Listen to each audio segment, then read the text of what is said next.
अक्षय तृतीया की आप सबको बहुत बहुत शुभकामनाएं। तो आज थी आखा बीज। तो आखा तीज के पहले मतलब अक्षय तृतीया के एक दिन पहले शाम को हम मनाते हैं आखा बीज, जिसमें हम नई मटकी लाते हैं, उसकी पूजा करते हैं और उसमें पानी छानते हैं। पुरानी मटकी हटाकर नई मटकी की आज के दिन हमारे यहाँ पूजा की जाती है। और साथ ही साथ हम इमली भी भिगो देते हैं, सो दैट इस इमली से हम एक बहुत ही टेस्टी वाली ड्रिंक बनाते हैं जिसे हम इमलानी करते हैं।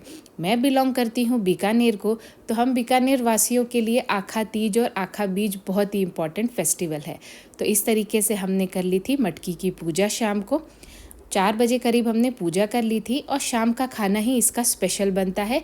इसकी एक स्पेशल थाली बनाते हैं हम आखा बीज और आखा तीज यानी कि अक्षय तृतीया, दोनों दिन ही हमारे डिफरेंट खाना बनता है। तो आज मैं आपके साथ उसी की रेसिपी शेयर कर रही हूँ।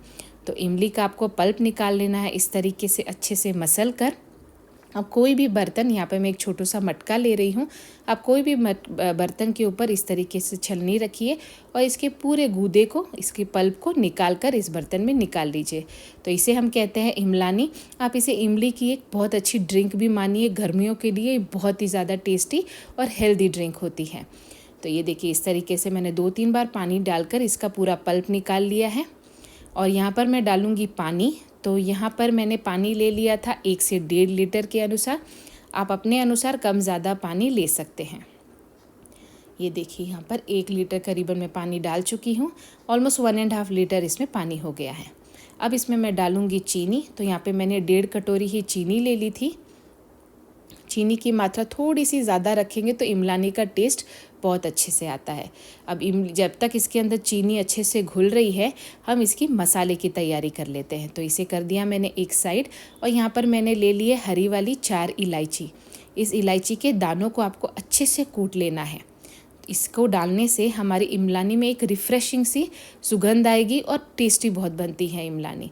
तो इस तरीके से आपको पूरा कूटते हुए इसके देखिए ऊपर के छिलके को हटा देना है और अंदर जो पाउडर निकलता है वही आपको सिर्फ डालना है। तो इस तरीके से ऊपर के मैं छिलके को हटा दूंगी। बहुत ही इजी ड्रिंक है, आप नॉर्मली भी इसे गर्मियों में बनाकर एंजॉय कर सकते हैं। अब इसके अंदर मैं डाल दूंगी वो पूरी जो हमने इलायची कूट कर रखी थी वो। ये देखिए, सबसे पहले हम इमलानी ही बनाकर तैयार करते हैं। और उसके बाद मैं डाल दूंगी इसमें हल्का सा नमक, 1/4 टीस्पून डाल दिया मैंने। 1/2 टीस्पून मैंने डाल दिया है काला नमक।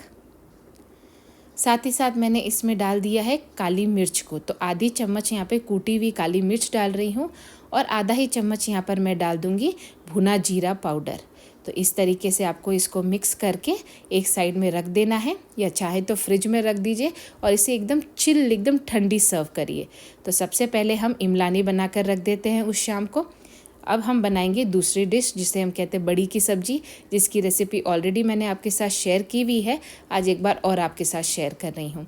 यहाँ पे मैंने 1 गिलास पानी उबलने के लिए चढ़ा दिया था। पानी उबल गया। अब उसमें मैं डाल रही हूँ हल्दी, मिर्च, जो बेसिक मसाले होते हैं, धनिया मैंने यहाँ पे 2 चम्मच डाल लिया था और हल्दी आधा चम्मच, 1 चम्मच मैंने लाल मिर्च ली थी और 1 ही चम्मच मैंने नमक डाल दिया था।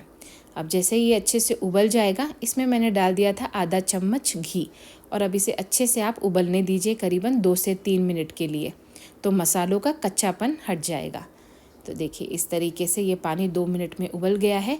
अब इसमें मैं डाल दूंगी ये मूंग वाली बड़ी, जो हमारे राजस्थान में बहुत इजीली अवेलेबल होती है, और या तो आप अमेज़ॉन में भी इसे ऑनलाइन ट्राई कर सकते हैं, या ये घर पर भी बहुत आसानी से बनाई जा सकती हैं।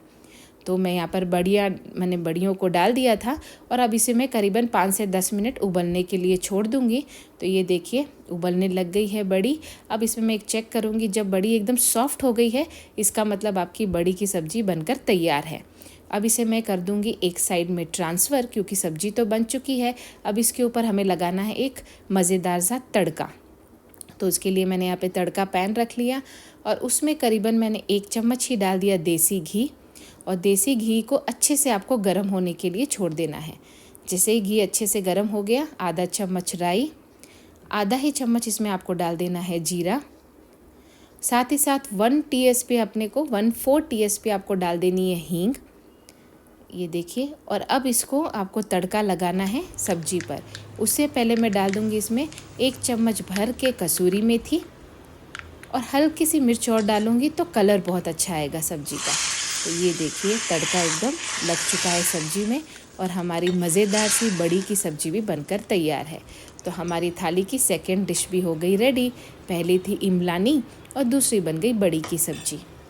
और आज के दिन हम एक स्पेशल तरीके की रोटी बनाते हैं जिसे हम कहते हैं दुपट्टा फलका। तो आज आपको उसकी रेसिपी भी बताती हूँ। तो ये नॉर्मल आटा है, जैसे आप रोटी के लिए आटा लगाते हैं ये वही आटा है। अब इसकी रोटी कैसे बनाते हैं वो मैं आपको बता रही हूँ। तो एक छोटे नींबू साइज़ जितना मैंने यहाँ पर एक गोला तोड़ लिया था। अब इसको आपको बेलना है। तो पहले थोड़ा सा सूखा आटा लगा लीजिए और इसे इस तरीके से लंबा ही आपको बेलना है। ये देखिए ऐसा लंबा लंबा आपको बेलना है। और अब इसके बीच में आपको लगा देना है घी। चारों तरफ अच्छे से आपको घी को स्प्रेड कर देना है। अब इसके ऊपर हम लगाएंगे थोड़ा सा सूखा आटा और इस तरीके से बीच में आपको जॉइन करते हुए दोनों को इस तरीके से फोल्ड कर देना है। तो ये देखिए हल्के हाथ से दबा दीजिए और इसे एकदम हल्के हाथों से ही आपको बेलना है। तो ये एकदम पतली पतली सॉफ्ट और ये दुपट्टा फलका इसे इसलिए कहा जाता है क्योंकि इसमें लेयर्स निकलेगी। अभी आगे आप देखेंगे कि इसकी लेयर अलग अलग हो जाएगी, मतलब 2 रोटी एक साथ बन गई, ये इसलिए इसे कहते हैं दुपट्टा फलका। और ये एकदम सॉफ्ट बनती है। ये देखिए पतली पतली आप इसे अच्छे से बेल लीजिए। साथ ही साथ मैंने साइड में तवा भी गर्म होने चढ़ा दिया था। तो ये देखिए रोटी बिलकर तैयार है। अब रोटी हम जैसे नॉर्मल सेकते हैं वैसे ही आपको इस रोटी को सेकना है। तो ये देखिए इस तरीके से हम बनाते हैं दुपट्टा फलका। दोनों तरफ से अच्छे से सेकिए और कपड़े की सहायता से दोनों तरफ अच्छे से आपको तेज़ आंच में सेक लेना है। सॉफ्ट ही रखिएगा रोटी को, लेकिन कच्ची ना रहे ये ज़रूर से ध्यान रखिएगा। तो इस तरीके से मैं सेक लूँगी और हमारा मिनटों में दुपट्टा फलका बनकर तैयार हो जाएगा। ये देखिए आई होप आपको मेरी रेसिपीज़ अच्छी लग रही है फ्रेंड्स, और अगर अच्छी लग रही है तो मेरे चैनल को शेयर सब्सक्राइब ज़रूर से कीजिएगा। अब ये देखिए एक लेयर इसकी निकल गई। अब यहाँ अंदर की तरफ आपको घी लगा देना है और ऊपर की तरफ भी आपको घी अच्छे से लगाना है। तो आज की जो थाली है फुल ऑन घी में बनती है और खूब सारा घी डाल के ही खाई जाती है। और मानिए बहुत ही ज़्यादा मज़ा आता है ये थाली खाकर, और साल में एक बार खाते हैं उतना ही मज़ा आता है जो पिछले साल आया था। ये देखिए हमारा दुपट्टा फलका बनकर है तैयार। तो ऐसे ही मैंने सारी रोटियों को बनाकर कर लिया था तैयार। तो तीसरी डिश भी हमारी थाली की बन गई। अब हम बनाएंगे हमारी थाली की इम्पॉर्टेंट डिश जो कि है खीचड़ा। तो ये है गेहूं का खीचड़ा। ये मैंने 1 किलो गेहूं को दरदरा सा कूट लिया था और उसमें मैंने 1/4 किलो करीब मूंग की दाल को ऐड कर रख दिया था। तो इसको अच्छे से कूटना है, आपको गेहूं को फटकना है, अच्छे से साफ़ करते हुए इसमें फिर मूंग भिगा देना है। तो यहाँ पर मैंने 1 गिलास करीबन इसे 1 घंटा पहले भिगो कर रख दिया था खीचड़े के लिए।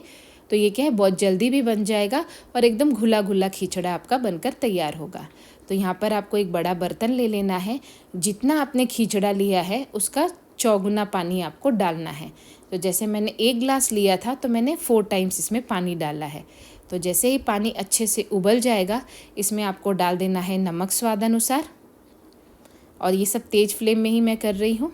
ये देखिए नमक डालने के बाद में आधा चम्मच मैं इसमें डाल दूँगी घी, और फिर इसमें मैं डाल दूँगी जो हमने खीचड़ा भिगो कर रखा था गेहूं वाला, वो इसमें आपको सारा डाल देना है। वो पानी डिस्कार्ड करके फिर आपको इसके अंदर इसको डाल देना है। तो इसे कहते हैं हम खीचड़ा। पुराने ज़माने में बड़े बड़े पीतल के टोपियों में बनता था। आजकल हम क्या है कुकर या कोई भी मोटे तले के बर्तन में बना लेते हैं। तो इसे करीबन मैंने आधी घंटा ऐसे खुले में मीडियम आंच में पकाया था। ये देखिए एकदम से उबलने लग गया था, ये सॉफ्ट होने लग जाता है करीबन 20-25 मिनट्स के अंदर ही। फिर इसे मैंने ढक कर कुकर को मैंने ढक्कन दे दिया और 8 से 10 इसकी मैंने सीटियाँ बुला ली थी। ये भी मैंने मीडियम आंच में ही किया था। फिर जैसे ही कुकर एकदम ठंडा हो गया तो ये देखिए वाह हमारा टेस्टी सा खिचड़ा बनकर है तैयार। एकदम अच्छे से पक चुका है। अगर आपको यहाँ पानी ज़्यादा लग रहा है तो 2 मिनट गैस को ऑन करके इसे और अच्छे से उबलने दीजिए, तो इसका पानी भी सूख जाता है। तो मैंने इसे 2 मिनट और अच्छे से उबाल लिया था तो पानी और ड्राई हो गया था। एकदम भी ड्राई मत करिएगा, थोड़ा सा गीला ही रखना है आपको खिचड़े को। तो ये देखिए हमारा मज़ेदार सा घुला घुला खिचड़ा बनकर तैयार है, जो हमारे आज की आखा तीज की थाली की जान होती है। तो खिचड़ा अब तैयार है, खाना तैयार है, तो चलिए परोसे। तो यहाँ पर मैंने ले ली एक बड़ी सी थाल और उसके अंदर हम सबसे पहले बीच में सर्व करते हैं खिचड़े को इस तरीके से, और साथ ही साथ बड़ी की सब्जी और ठंडी ठंडी स्वादिष्ट वाली इमलानी, और साथ ही साथ हम सर्व कर देंगे हमारे दुपटे फल के। और उसके ऊपर खिचड़े के ऊपर सबसे पहले तो जाएगा घी, क्योंकि जितना आप घी डालकर खिचड़ा खाएंगे उतनी ही जल्दी ये पचेगा और आपके शरीर में गुण भी करेगा। और यहाँ पे लगा दी मैंने रोटियाँ और हमारी मज़ेदार सी आखा तीज की थाली बनकर है तैयार। तो इस तरीके से हम मनाते हैं आखा बीज और आखा तीज। आई होप आपको मेरी ये छोटी सी रेसिपीज़ या तो कहें छोटी सी इन्फॉर्मेशन पसंद आई होगी। अगर आपको मेरी रेसिपीज़ अच्छी लग रही है तो मेरे चैनल को ज़रूर से सपोर्ट करिएगा। तो ऐसी ही मज़ेदार सी और ट्रेडिशनल रेसिपी के साथ फिर मिलती हूँ। बाय।